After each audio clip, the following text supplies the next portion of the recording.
Era domingo, 12 del mediodía.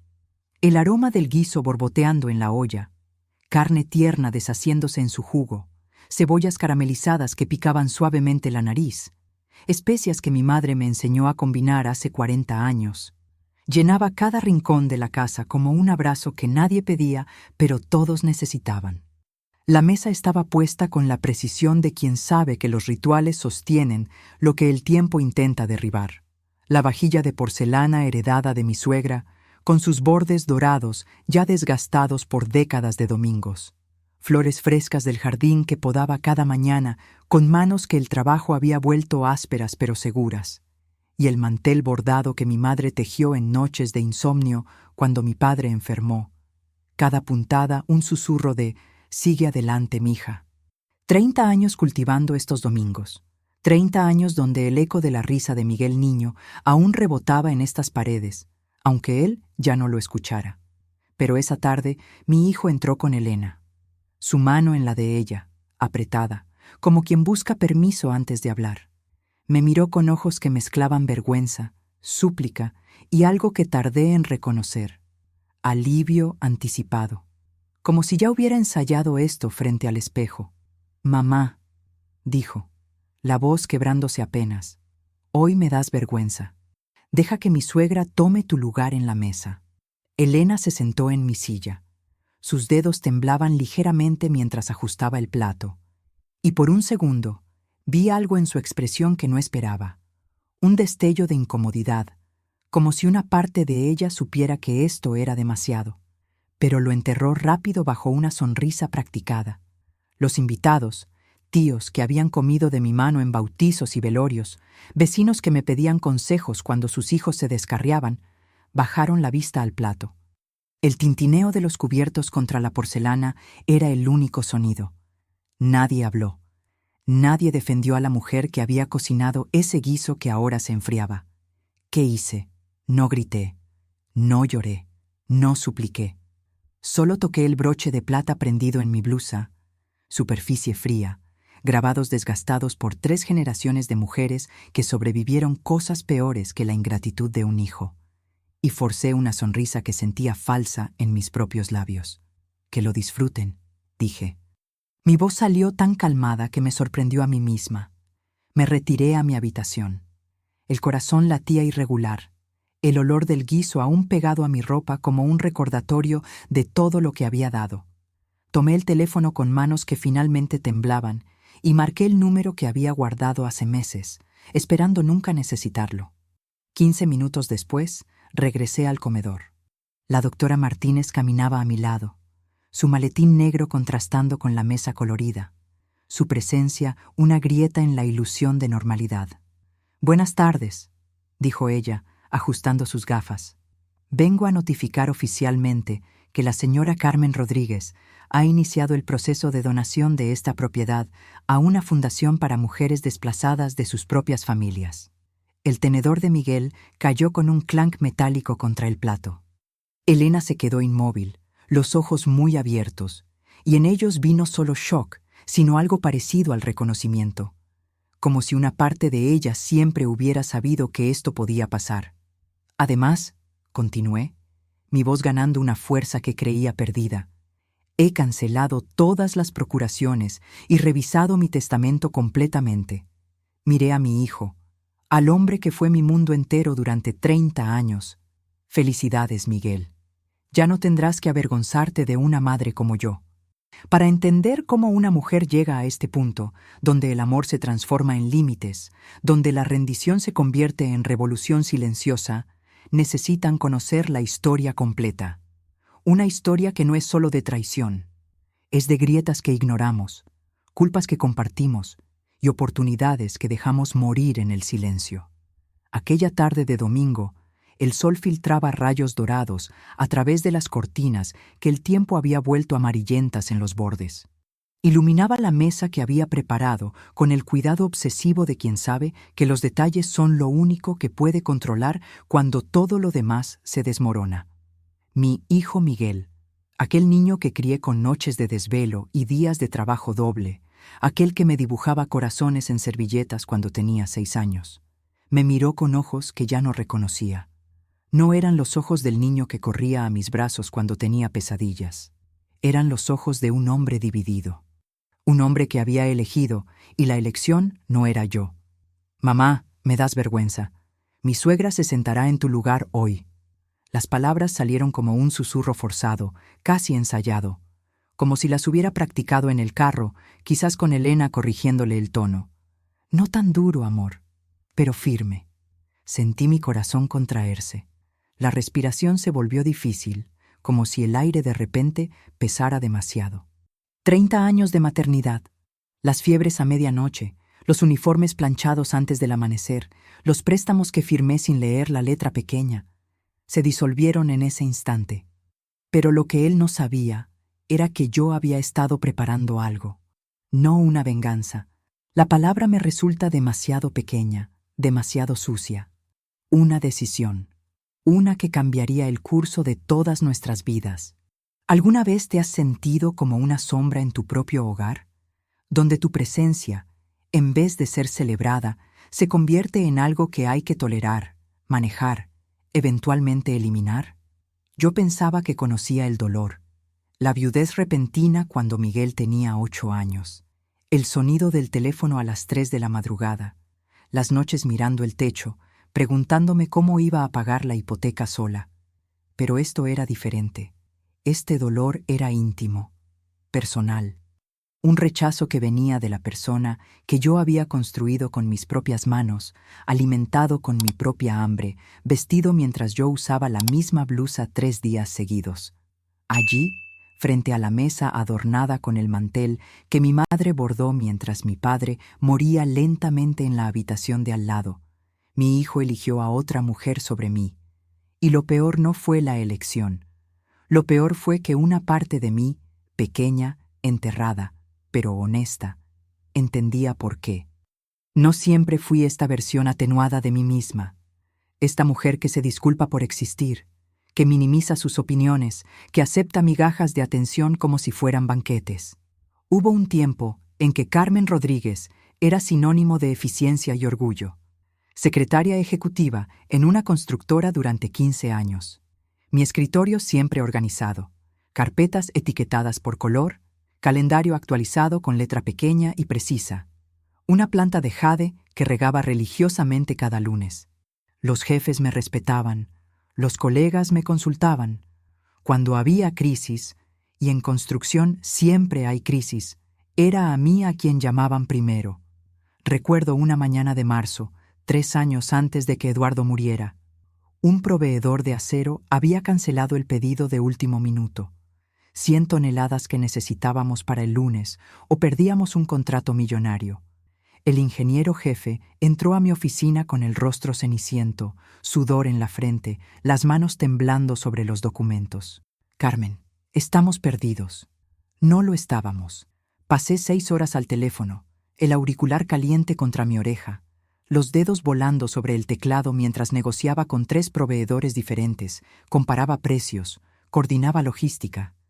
El sonido de los clics del teclado mezclado con mi voz firme. No, ese precio no funciona. Necesito un 5% menos o llamo a Monterrey. A las 4 de la tarde teníamos el acero confirmado, a mejor precio que el original. El ingeniero me miró como si hubiera hecho un milagro. Yo solo había hecho mi trabajo. Esa era yo. Esa mujer existió. Mi broche de plata brillaba bajo las luces fluorescentes de la oficina como una pequeña armadura. Mi abuela me lo había dado el día de mi boda. Este broche es la dignidad de nuestra familia, Carmen. Úsalo cuando necesites recordar quién eres. Entonces murió Eduardo. El camión que lo arrolló en la obra dejó un silencio que todavía escucho en las noches de tormenta, cuando los truenos suenan como el chirrido de frenos que llegaron tarde. Miguel tenía 8 años. Dejó de hablar por 2 semanas después del funeral. Cuando finalmente volvió a usar su voz, fue para pedirme que no lo dejara solo nunca. Nunca, mijo, le prometí. Nunca. Y cumplí esa promesa rompiéndome en pedazos. Trabajé turnos dobles. Cosí vestidos de quinceañera hasta las 3 de la madrugada, los ojos ardiendo, los dedos sangrando en los bordes de la aguja. Los fines de semana limpiaba casas en los barrios ricos mientras Miguel hacía tarea en cocinas ajenas. Todo por él. Todo para que no sintiera la ausencia de su padre. Pero aquí viene mi confesión, la parte que me cuesta admitir. Lo mimé demasiado. Mi madre me lo advirtió tantas veces, su voz ronca por los años de cigarrillos que fumaba en secreto en el patio. Carmen, un hijo mimado se convierte en un hombre que espera todo sin dar nada. Pero yo no escuchaba. Pensaba que el amor incondicional, sin límites, sin consecuencias, sin la palabra no, sería suficiente para criar a un hombre agradecido. Cuando Miguel quería los tenis de marca que todos sus compañeros usaban, trabajé horas extra. Cuando quiso el videojuego más caro del año, vendí el anillo de compromiso que Eduardo me había dado. Cuando necesitó dinero para una fiesta, vacié la cuenta de emergencias. Cada vez que cedía, me decía, está compensando la ausencia de su padre. Lo merece. Lo que realmente estaba haciendo era enseñarle que mis necesidades no importaban, que mi sacrificio era su derecho, que el mundo, y especialmente su madre, existía para servirle. Ese error es mío, y cargo con él todos los días. Los signos de lo que vendría fueron sutiles al principio, como el crujido casi imperceptible de la madera vieja antes de que el piso ceda bajo tus pies. Elena cambiaba de tema cada vez que yo empezaba a contar algo sobre Miguel de niño. «Ay, señora Carmen, eso fue hace tanto tiempo», decía con una sonrisa que no llegaba a sus ojos. «Miguel ya es otro hombre». Al principio pensé que era solo incomodidad. Quizás le molestaba no haber conocido esa versión de él. Pero con el tiempo entendí. No quería que existiera un Miguel anterior a ella. Quería ser el punto cero de su historia. Miguel, que antes me llamaba todos los días, a veces solo para contarme que había visto un perro gracioso en la calle o que había encontrado un restaurante que me gustaría, empezó a espaciar las llamadas. «Estoy muy ocupado con el proyecto, mamá. Te llamo después». Ese después se convirtió en días, los días en semanas. Pero aquí está lo que me costó aceptar. No era solo Elena. Una noche, Miguel me llamó tarde. Elena no estaba en casa. Había ido a ver a su madre, que vivía en otra ciudad. Su voz sonaba diferente, más joven, casi, como el Miguel que existía antes. «Te extraño, mamá», murmuró. «A veces siento que, no sé, que perdí algo». Mi corazón se aceleró. «Puedes venir cuando quieras, mijo. Esta siempre es tu casa». Hubo una pausa larga. Podía escuchar su respiración a través del teléfono. «Elena dice que necesitamos espacio para crecer como pareja, que las familias de origen a veces interfieren sin querer. ¿Y tú qué piensas?» Otra pausa, más larga. «No sé, mamá. Ella sabe de estas cosas. Estudió psicología un semestre». Colgó poco después, y yo me quedé con el teléfono en la mano, sintiendo que había visto algo importante. Mi hijo estaba atrapado entre dos lealtades y estaba eligiendo la que le costaba menos esfuerzo. Lo que yo no sabía, lo que descubrí mucho después, cuando ya era demasiado tarde, era lo que pasaba del otro lado de esa llamada. Miguel me lo contó en su carta, meses después de aquel domingo fatídico. Esa noche, después de colgar conmigo, se quedó sentado en el sofá de su departamento vacío, mirando fotos viejas en su teléfono. Yo cargándolo en la playa cuando tenía 4 años, los dos frente al pastel de su cumpleaños número 10, con la vela torcida que él insistió en poner él mismo. La graduación de preparatoria, mi broche de plata brillando en mi blusa mientras lo abrazaba. Sintió náuseas, me escribió, náuseas de su propia cobardía. Quiso llamarme de vuelta, decirme que iría el domingo, que cocinaríamos juntos como antes. Pero entonces escuchó el carro de Elena estacionándose y guardó el teléfono rápidamente, como si estuviera haciendo algo prohibido. Esa fue la primera vez que entendió que algo estaba muy mal, y no hizo nada. Si esta historia te está tocando el corazón, suscríbete para más testimonios como este. No estás sola en esto. Sería fácil pintar a Elena como una villana de telenovela, la nuera calculadora, la serpiente que envenenó a mi hijo contra mí. Pero la verdad es más complicada. La verdad siempre lo es. Elena creció con una madre que la controlaba todo. Qué ropa usar, qué amigas tener, qué carrera estudiar. Me lo contó una vez, en uno de esos raros momentos de honestidad que teníamos al principio, cuando aún intentábamos conocernos. Mi mamá decidía hasta qué desayunar, me dijo, removiendo el café que se enfriaba entre sus manos. Cuando me fui de casa a los 20, juré que nunca más dejaría que otra mujer controlara mi vida. En ese momento sentí compasión por ella. Entendía lo que era crecer sintiendo que tu voz no importaba. Hubo una cena, me contó, cuando tenía 15 años. Su madre había organizado una reunión familiar. Tíos, primos, la abuela que apenas hablaba pero juzgaba con los ojos. Elena bajó a la sala usando un vestido azul que había elegido ella misma, por primera vez. Le gustaba cómo le quedaba. Se sentía bonita. Su madre la vio desde el otro lado de la habitación y su expresión se congeló. Sin decir una palabra, caminó hacia ella, la tomó del brazo con fuerza suficiente para dejar marcas y la llevó escaleras arriba. Eso no es apropiado. Pareces una cualquiera. La obligó a cambiarse mientras los platos chocaban abajo, el olor de la comida quemándose porque nadie la vigilaba, las voces de los parientes murmurando sobre la niña difícil. Elena bajó 20 minutos después con un vestido gris que su madre había elegido, los ojos secos porque había aprendido que llorar solo empeoraba las cosas. Esa noche, me dijo, decidió que nunca más permitiría que otra mujer la hiciera sentir pequeña. Lo que no entendí entonces, lo que tardé años en ver, era que Elena había convertido ese trauma en armadura.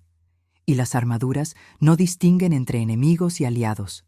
Para ella, yo no era Carmen, la mujer que había criado sola al hombre que amaba. Era la suegra, una categoría, una amenaza potencial, otra mujer mayor que podía intentar controlarla. Cada consejo que le daba, por inocente que fuera, lo interpretaba como intromisión. Cada anécdota sobre el pasado de Miguel era un recordatorio de que yo lo conocía de maneras que ella nunca podría.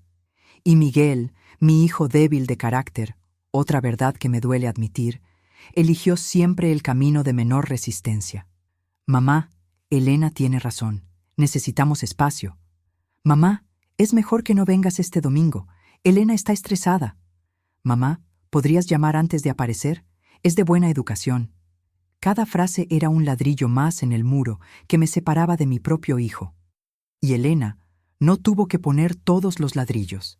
Miguel los colocaba voluntariamente, creyendo que estaba construyendo un hogar cuando en realidad estaba levantando una fortaleza. Primero fueron las Navidades. Durante 25 años, la cena de Nochebuena se hacía en mi casa. Era sagrado, inviolable.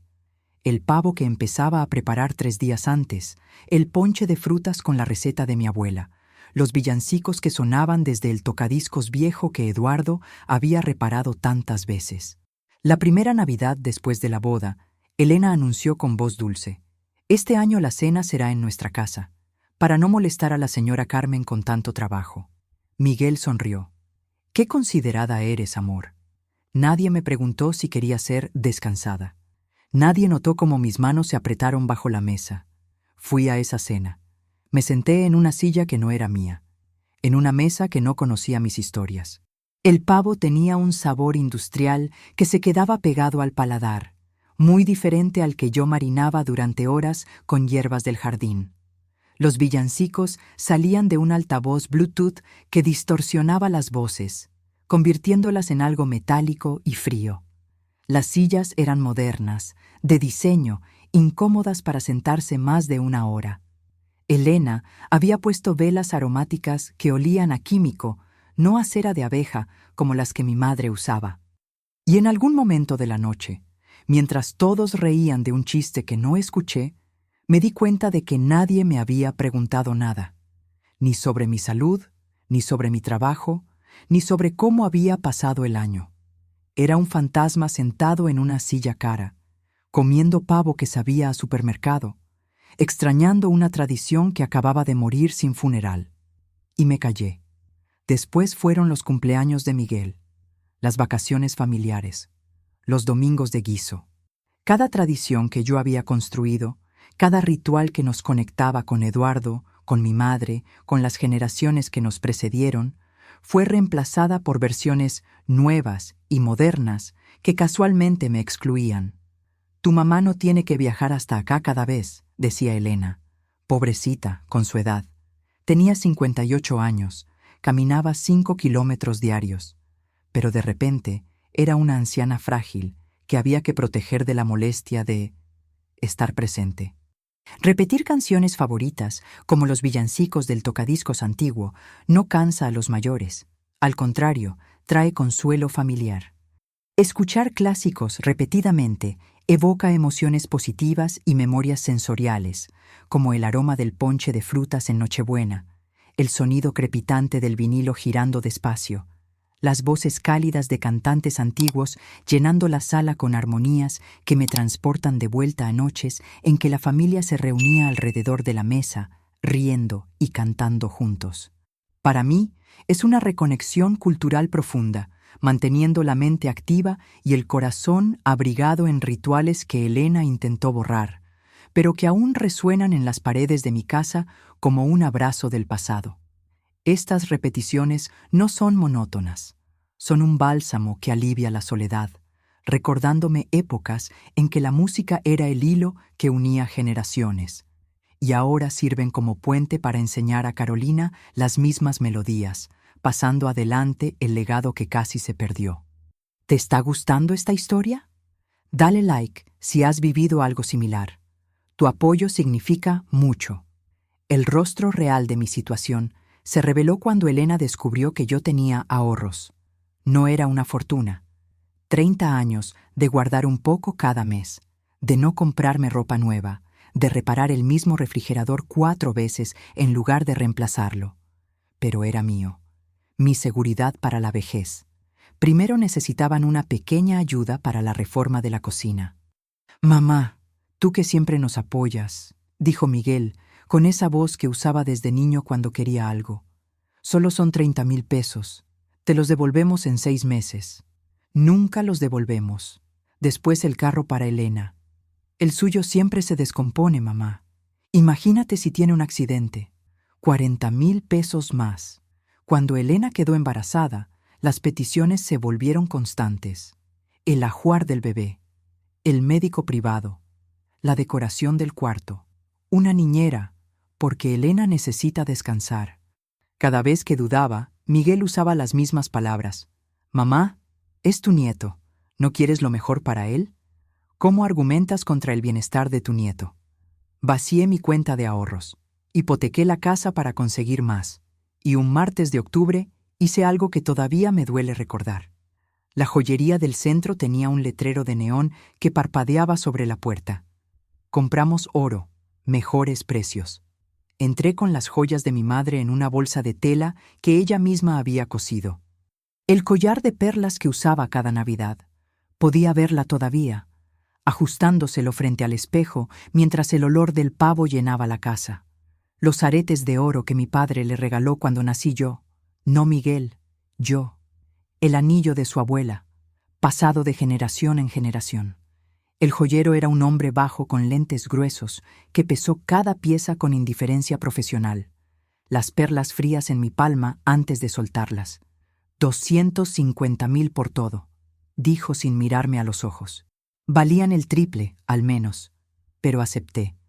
Porque Miguel necesitaba el dinero para la niñera, para que Elena pudiera descansar de su propio hijo. Salí de esa joyería sintiéndome más vacía que nunca. El olor a metal viejo pegado a mis manos, la bolsa de tela doblada en mi bolso como un reproche silencioso. Esa noche entendí algo. No estaba financiando la vida de mi hijo, estaba comprando el derecho a seguir existiendo en ella. Y cuando nació Carolina, mi nieta, mi pequeño milagro, fui la última en conocerla. «La niña está muy sensible con los extraños», explicó Elena desde la puerta del hospital, sin invitarme a pasar. Extraña. Yo era una extraña para mi propia nieta. La llamada de Elena llegó un jueves por la tarde. Su voz era diferente, demasiado dulce, demasiado suave, falsa de una manera que ya conocía bien. «Señora Carmen, ¿podemos conversar? Es importante». Nos encontramos en un café del centro. Llegué 15 minutos antes, como siempre hago cuando estoy nerviosa. Pedí un café americano que no quería tomar, solo para tener algo que hacer con las manos. El café era amargo, más de lo normal. O quizás era mi boca la que estaba amarga. Lo revolví sin beberlo, sintiendo el calor de la taza traspasar mis palmas sudadas. El ruido del lugar, conversaciones ajenas, el siseo de la máquina de espresso, una canción pop que no reconocía, formaba una pared de sonido que me hacía sentir más sola.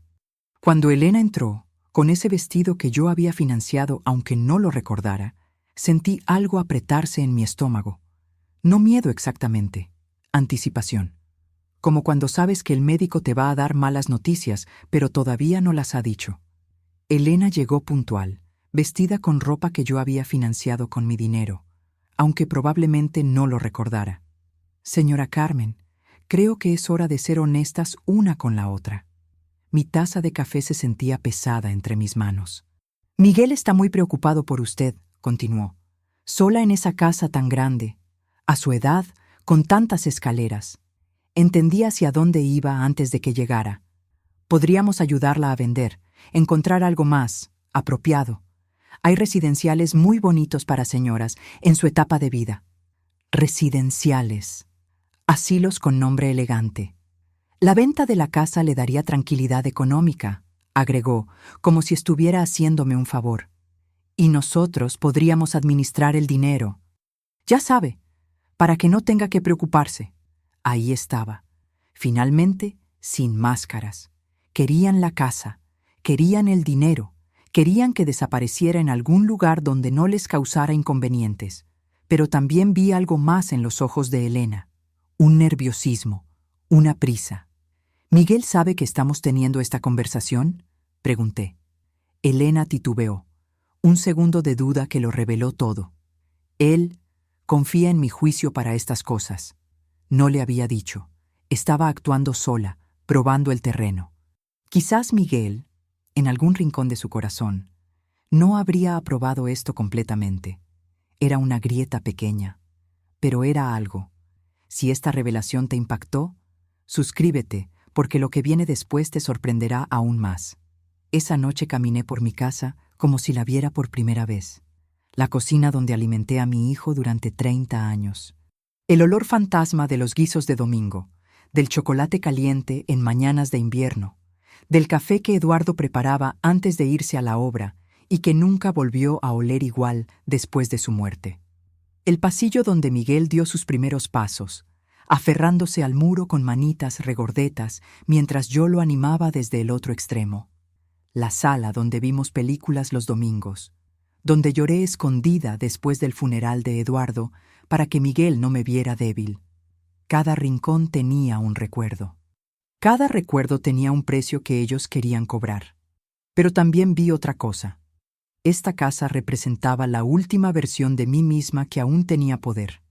El único lugar donde todavía era Carmen Rodríguez, no la suegra, no la mamá de Miguel, no la señora mayor que hay que manejar. Tomé el teléfono. Doctora Martínez, necesito que me ayude con algo importante. ¿Puedo confiar en usted completamente? La doctora Martínez fue directa. Señora Carmen, legalmente usted tiene todo el derecho de hacer lo que quiera con su patrimonio. Esta casa es suya, la pagó con su trabajo, nadie puede obligarla a venderla. ¿Y si cambio mi testamento? También es su derecho, puede dejar sus bienes a quien desee. Pero no fue tan simple como eso.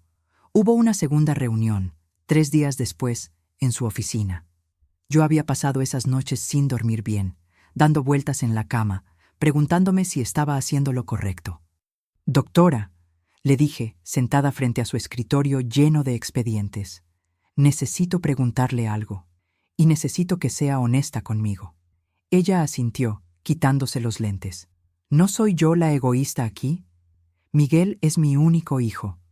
Todo lo que tengo eventualmente sería para él de todos modos. ¿Estoy castigándolo por no amarme como yo quiero que me ame? La doctora Martínez se quedó en silencio un momento. Afuera, el ruido del tráfico se filtraba por la ventana. Señora Carmen, déjeme hacerle una pregunta. Si su hijo la amara de la manera en que usted necesita ser amada, ¿Estaríamos teniendo esta conversación? No supe qué responder. Usted no está castigando a nadie, continuó. Está protegiendo lo que construyó. Está poniendo un límite. Y los límites no son castigos. Son la diferencia entre el amor sano y el amor que nos destruye. Esa noche, por primera vez en semanas, dormí sin interrupciones. Mi madre siempre decía, la mayor fuerza de una mujer es saber cuándo levantarse de la mesa, mija. Durante años no entendí esa frase. Creía que significaba rendirse con dignidad. Ahora entendía. Significaba reconocer cuándo la mesa ya no te sirve. Cuándo seguir sentada es traicionarte a ti misma. Llamé a Miguel. Mijo, quiero invitarlos a un almuerzo especial el domingo. Tengo algo importante que anunciar. Podía escuchar a Elena de fondo, su voz emocionada. Pensaban que había aceptado vender la casa. Perfecto, mamá. Ahí estaremos. El domingo llegó con un sol radiante que parecía burlarse de lo que vendría. Preparé la mesa con cuidado ritual.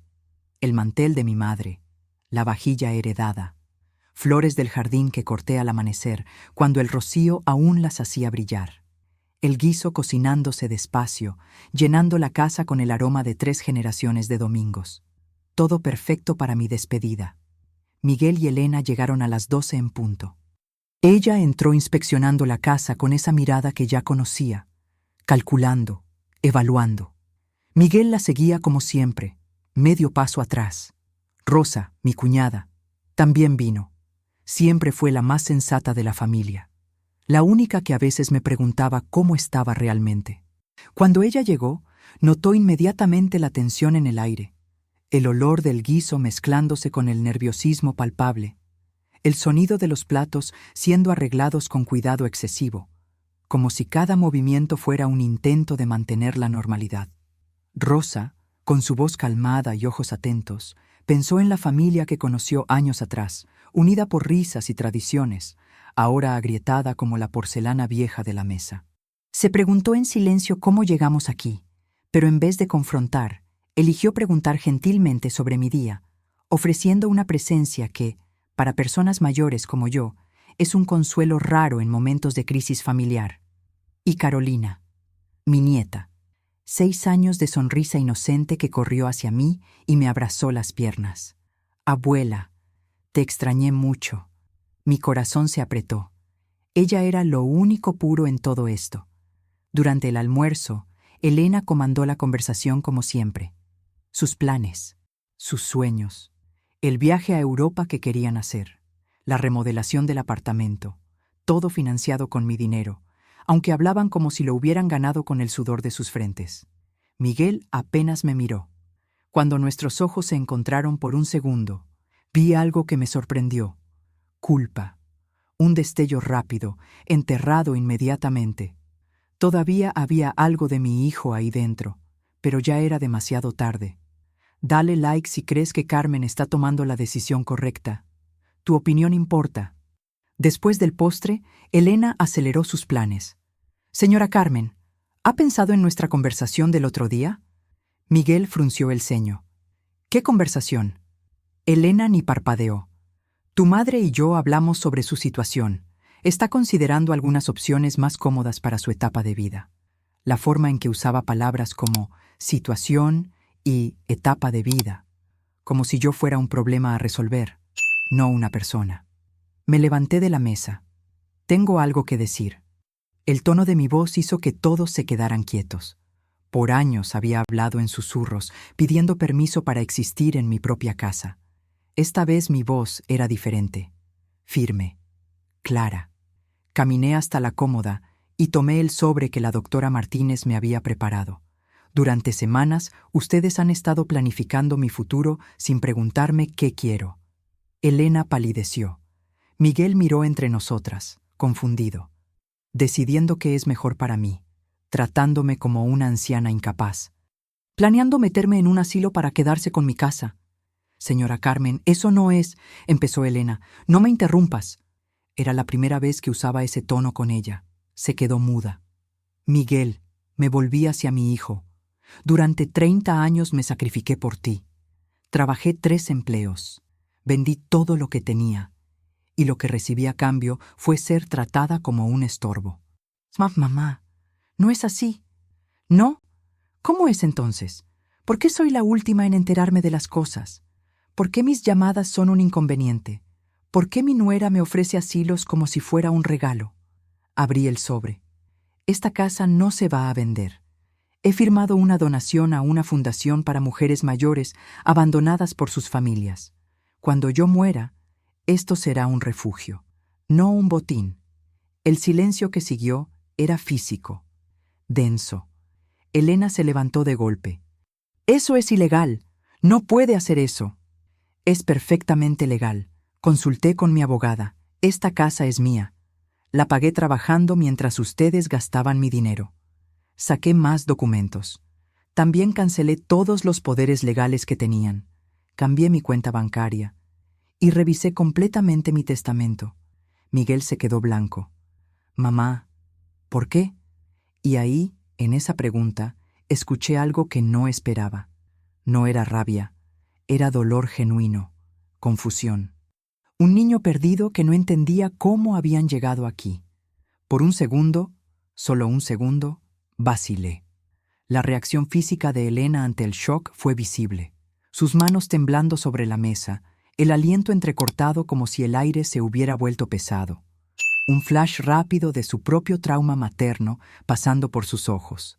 Tal vez recordando aquella escena del vestido gris impuesto, el olor a comida quemada, las marcas en el brazo que duraron días. En ese momento, su armadura se quebró por un instante, revelando no solo rabia, sino un miedo profundo a perder el control que ella había construido para protegerse, humanizándola de forma sutil sin excusar sus acciones, y haciéndome cuestionar si, en el fondo, todas nosotras éramos víctimas de patrones intergeneracionales que nos moldearon a ser así. ¿Por qué, Miguel? Repetí la pregunta. Porque hace una semana tu propia esposa me sugirió que me internara en un asilo para poder quedarse con esta casa. Porque ya no recuerdas las noches que pasé en vela cuidándote. Porque dijiste que te doy vergüenza. Las lágrimas empezaron a caer por su rostro, y por un momento terrible quise detenerme. Quise abrazarlo como cuando era niño y tenía pesadillas. Quise decirle que todo estaba bien, que mamá siempre perdona. Pero entonces recordé, esa fue exactamente la actitud que nos trajo aquí. Perdonar sin límites, amar sin consecuencias, dar sin pedir nada. Miguel, te amo, siempre te voy a amar, pero el amor no puede ser unilateral para siempre. Elena intervino, la voz aguda. Esto es manipulación emocional. ¿Está usando su dinero para controlar a Miguel? No, Elena. Estoy usando mi dinero para recordarle a mi hijo que yo también existo, que no soy solo un recurso a explotar. Me quité el broche de plata del pecho. Este broche representa la dignidad de nuestra familia. Mi abuela me lo dio. Me dijo que lo usara cuando necesitara recordar quién soy. Lo puse en la mesa, frente a Miguel. Hoy te lo dejo aquí, como testigo de que finalmente elegí mi dignidad. Rosa me miraba con ojos húmedos. Carmen, estoy tan orgullosa de ti. Carolina, confundida por la tensión, me tomó la mano. Sus dedos pequeños apretaron los míos con una fuerza que no esperaba. Podía sentir su confusión. El aire pesado de la sala, las lágrimas de su padre, la voz aguda de su madre. Pero también sentía algo más en ese agarre. Confianza. La confianza ciega de una niña que todavía cree que los adultos saben lo que hacen. Sus ojos me buscaron, brillantes con lágrimas que no entendía de dónde venían. Abuela, ¿por qué todos lloran? Y en su voz, en esa pregunta simple, escuché el eco de todas las preguntas que yo nunca hice cuando debía hacerlas. ¿Por qué me tratan así? ¿Por qué nadie me defiende? ¿Por qué el amor duele tanto? Me arrodillé a su altura. Porque a veces, mi amor, las personas adultas se lastiman sin querer. Y a veces hay que alejarse para que las heridas sanen. ¿Pero me vas a seguir queriendo? Siempre, Carolina. Eso nunca va a cambiar. Chistes ligeros, como ¿recuerdas cuando Miguel se escapó de casa y volvió con un zapato ajeno, riendo como un perro travieso? Alegran a los mayores al rescatar momentos divertidos. Provocan risas que alivian el estrés, fortaleciendo lazos afectivos, con el sonido de las carcajadas resonando en la sala como un bálsamo para la tensión acumulada, recordando escenas de infancia donde el humor simple transformaba días comunes en memorias eternas. Elegir temas positivos, como historias de infancia llenas de travesuras, el olor a tierra mojada tras la lluvia, el ladrido distante de un perro vecino, el sabor de dulces robados de la cocina, transforma diálogos tensos en fluidos, ayudando a curar heridas familiares al traer ligereza al peso del conflicto y permitiendo que, incluso en medio del caos, una sonrisa involuntaria surja en los labios de todos, recordando que el amor también puede ser alegre y descomplicado. Una semana después, la casa estaba silenciosa. No era el silencio triste de antes, esa quietud pesada de quien traga humillaciones y sonríe mientras se ahoga. Era diferente, más liviano. Miguel llamó varias veces. No contesté. Todavía no estaba lista. Elena envió mensajes que alternaban entre amenazas legales y disculpas forzadas. Los borré sin terminar de leerlos. Rosa me visitó el martes. Traía pan dulce y la disposición de escuchar sin juzgar. Carmen, Miguel está destruido. Lo sé. ¿No vas a hablar con él? Serví el café en tazas que mi madre me regaló cuando me casé. Porcelana blanca con flores azules, ya desportillada por el uso. Voy a hablar con él, pero no todavía. Primero necesito encontrar a Carmen de nuevo, la que existía antes de convertirme solo en la mamá de Miguel. Rosa asintió. Eso me parece justo. Actualizaciones sobre la familia, como Carolina está brillando en la escuela y te manda un dibujo, calientan el corazón de las personas mayores como yo. Saber del progreso de los nietos refuerza los lazos generacionales, combatiendo la invisibilidad que sentí con Miguel, con el olor de café fresco mezclándose al aroma de pan dulce recién horneado, mientras Rosa describe las notas altas de Carolina, sus nuevos amigos, y cómo habla de mí todos los días. Estas conversaciones transmiten inclusión y afecto, especialmente cuando vienen con planes de visitas futuras, ayudando a disipar la soledad de la tercera edad al hacerme sentir parte activa del legado familiar, como si cada actualización fuese un hilo reconectando lo que fue roto, trayendo un calor al pecho que ningún guiso puede igualar. Un mensaje borrado de Miguel apareció en mi teléfono días después. Comencé a leerlo a medias, palabras de arrepentimiento inicial flotando en la pantalla. Mamá, lo siento tanto, no sé cómo llegamos aquí. Mi dedo vacilando sobre el botón borrar, el corazón acelerado con una mezcla de dolor y esperanza, recordando su voz vacilante en la llamada nocturna. Ese texto, aunque borrado, reveló su conflicto posterior a la confrontación, mostrando que la culpa lo consumía. Pero yo aún no estaba lista para responder, prefiriendo el silencio ligero de la casa al torbellino emocional que vendría. Si esta historia te inspiró, suscríbete. Todas merecemos recordar nuestro valor. Un mes después llegó la carta. El sobre estaba arrugado, como si Miguel lo hubiera estrujado y alisado varias veces antes de enviarlo. Mi nombre escrito a mano, con esa letra irregular que reconocería en cualquier parte. La abrí con manos que temblaban más de lo que me gustaría admitir. Mamá, no sé cómo empezar esto. He escrito esta carta 100 veces, y cada vez la rompo porque nada suena suficiente. Sé que te fallé. Lo sé. Lo supe en el momento en que dije esas palabras horribles sobre la vergüenza, pero estaba tan atrapado en querer mantener la paz con Elena que no pude detenerme. No te estoy pidiendo que me perdones. No sé si lo merezco. Solo quiero que sepas que entiendo por qué hiciste lo que hiciste. Elena y yo estamos, no sé qué somos, teniendo conversaciones difíciles. Ella también tiene sus demonios, mamá. Su madre fue horrible con ella de maneras que nunca te conté. No es una excusa, pero quizás es una explicación. Carolina pregunta por ti todos los días. Le dije que la abuela necesita tiempo para sanar. Ella hizo un dibujo para ti. Lo adjunto. No sé si vas a responder esta carta. No sé si deberías. Solo necesitaba que supieras que te amo, que siempre te amé, aunque haya sido un cobarde terrible en demostrarlo. Tu hijo, Miguel. El dibujo de Carolina mostraba 3 figuras, una pequeña, una mediana y una grande. Arriba, con crayones rojos, abuela, papá y yo. No había figura de Elena. Los niños ven cosas que los adultos ignoramos. Me quedé un largo rato mirando ese dibujo. Los trazos desordenados de crayón, el rojo demasiado fuerte para mi vestido, el marrón que se salía de las líneas en el pelo de Miguel, el amarillo brillante del sol en la esquina que Carolina siempre ponía en todos sus dibujos, porque el sol hace que todo esté feliz, abuela.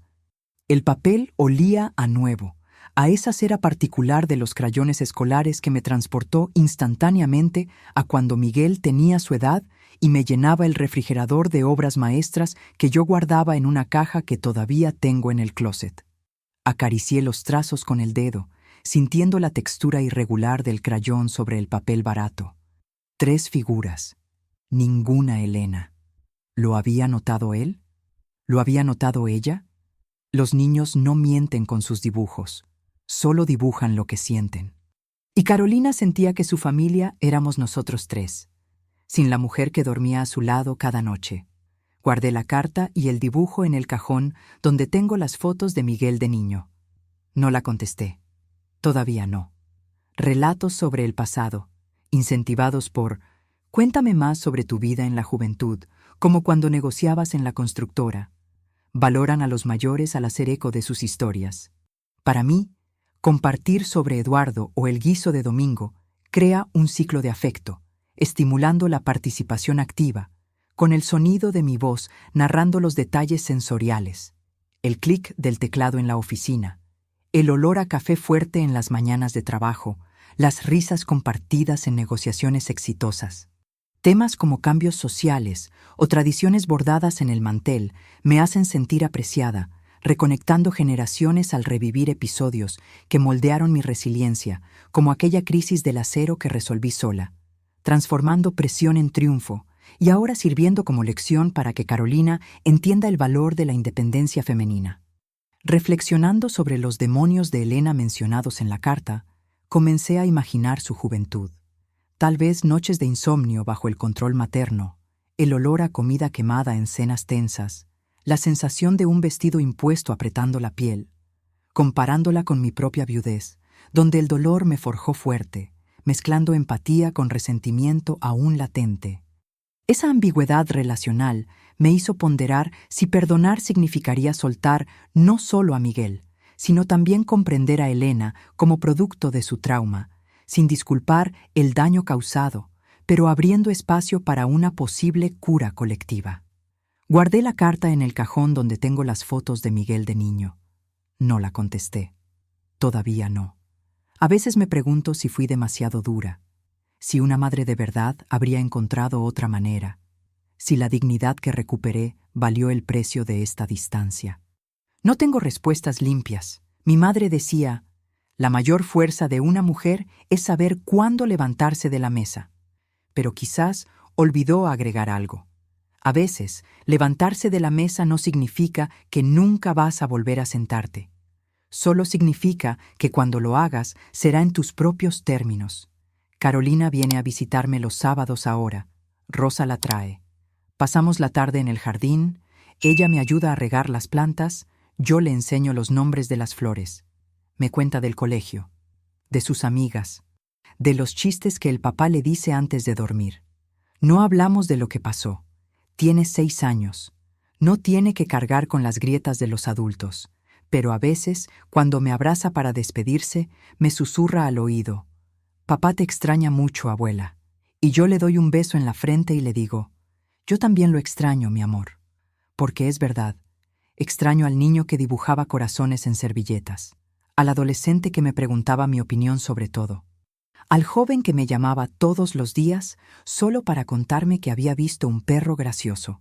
Pero ese Miguel se perdió en algún lugar del camino. Quizás lo mimé demasiado, quizás Elena lo cambió, quizás simplemente creció de maneras que yo no supe guiar. No lo sé. Lo que sé es esto. Me desperté esta mañana y me puse mi broche de plata por primera vez desde aquel domingo. Me miré en el espejo y vi a Carmen Rodríguez. No a la madre perfecta, ni a la suegra incómoda, ni a la anciana que hay que administrar. solo a Carmen, una mujer de 60 años que cometió errores, que amó demasiado y mal, que se perdió en el sacrificio por un hijo que no supo valorarla, pero también una mujer que finalmente aprendió a ponerse límites, que descubrió que el amor propio no es egoísmo, sino supervivencia. ¿Voy a perdonar a Miguel? Probablemente. El corazón de una madre es así. ¿Voy a olvidar? Nunca. ¿Voy a permitir que me traten así otra vez? Jamás.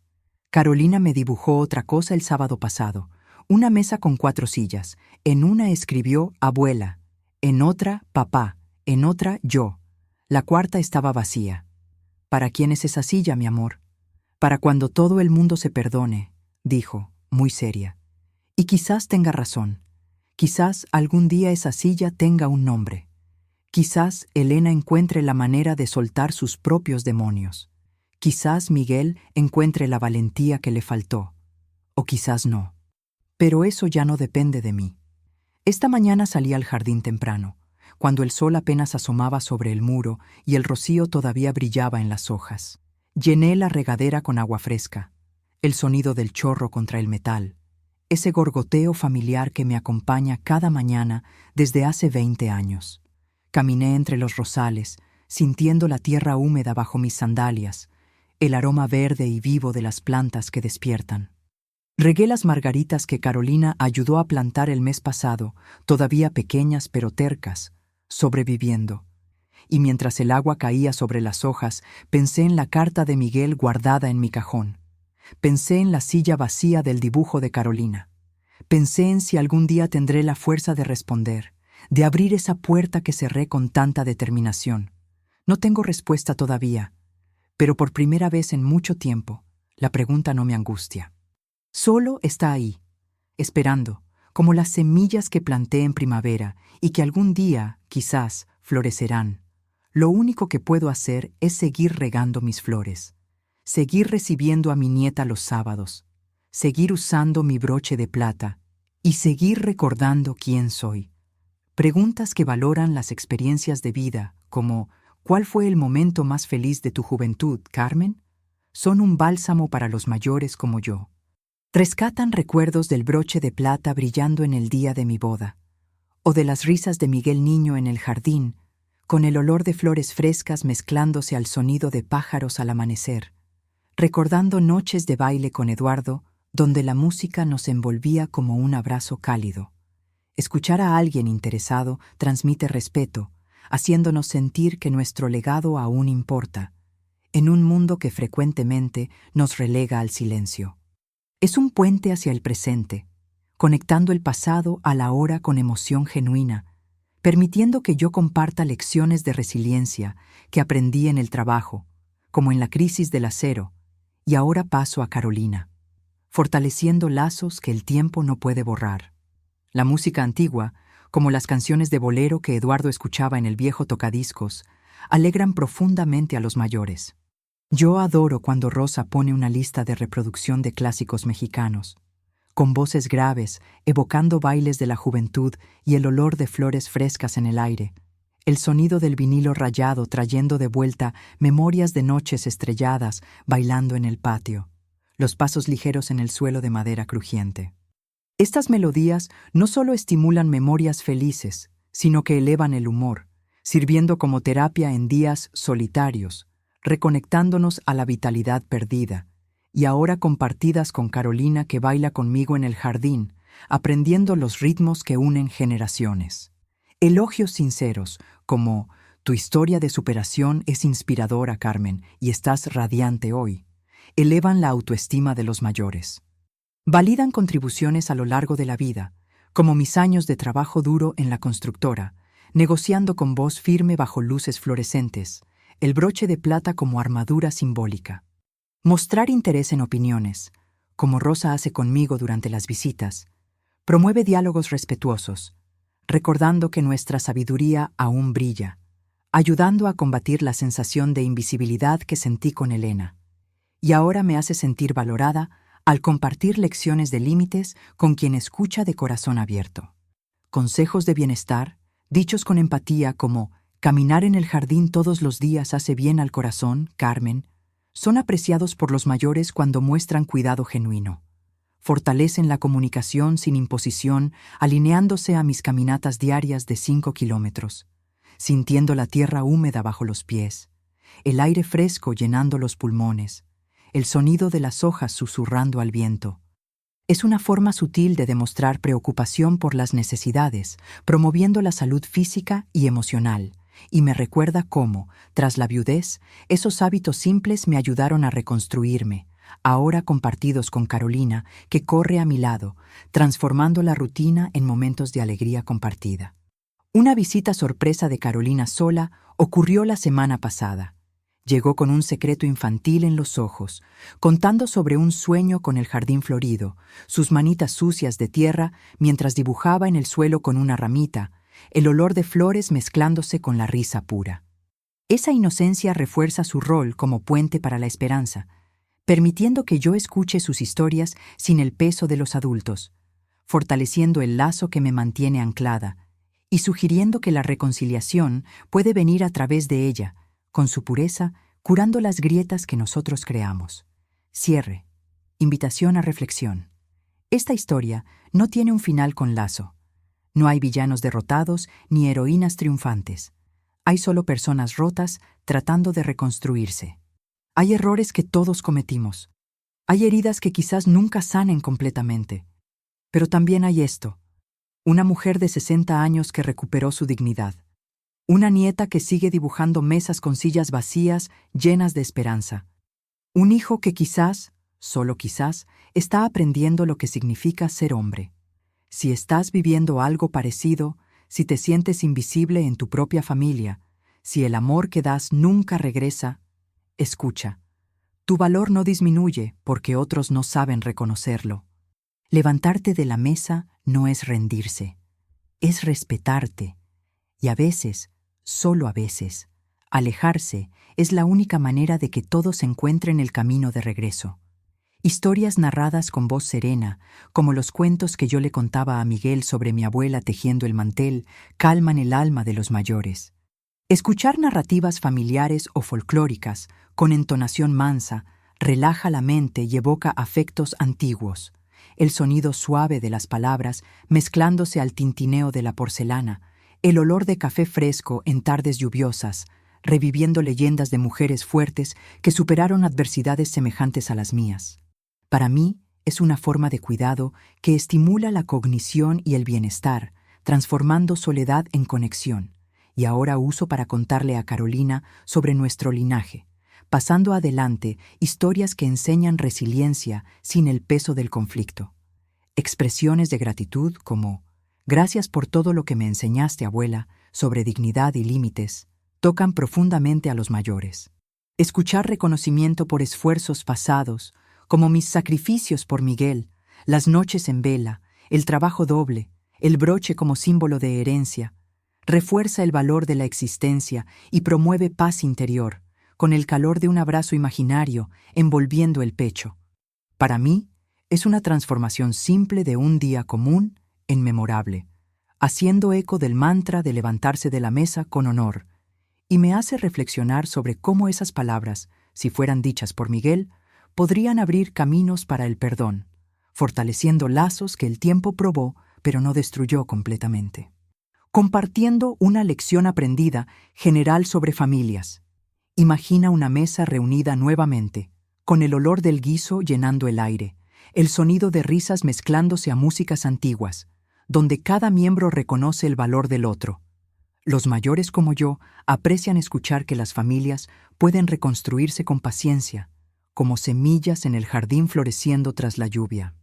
Esa lección hipotética, sensorial y positiva fomenta más comentarios en los espectadores, incentivando reflexiones sobre el perdón sin resolver la ambigüedad de mi historia, pero ofreciendo esperanza para quien se identifica con las grietas intergeneracionales.